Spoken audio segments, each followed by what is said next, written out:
I grew up in a home where we did not attend church regularly. We went from time to time. I had some basic head knowledge of who God was, but the heart knowledge just wasn't there.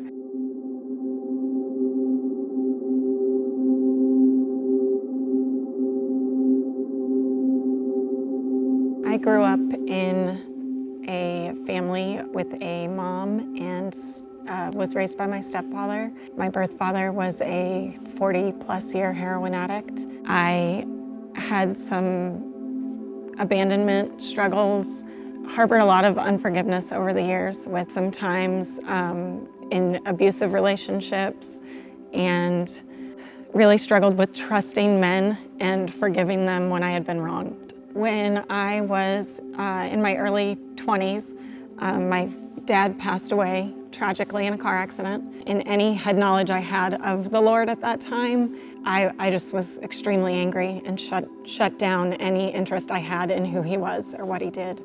A few years later, in my late 20s, my best friend passed away of kidney failure. I was at the hospital when he was dying, and his brother, who was a youth pastor, prayed over him. And when he was praying, he had so much peace, and the whole family had so much peace. And I remember leaving and thinking, I don't know how they could feel so peaceful, but I just don't have that. I want it, but I don't have it.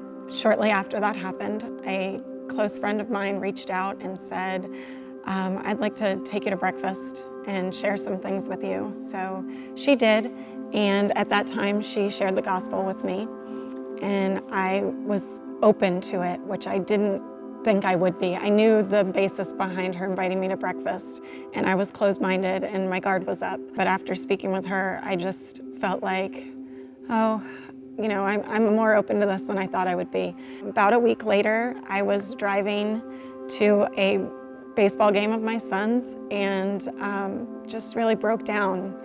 Kind of lost my bearings completely, had to pull off the side of the road into a McDonald's parking lot where I completely surrendered my life to Christ. And I just said, I don't know what I believe, I don't know what I want, I don't know what I think, I just know I can't do it by myself anymore. And I will give it all to you and let you do with me what you will. From that day forward, we started coming to Deep Creek Community Church, and on a consistent basis. We were coming occasionally prior to that.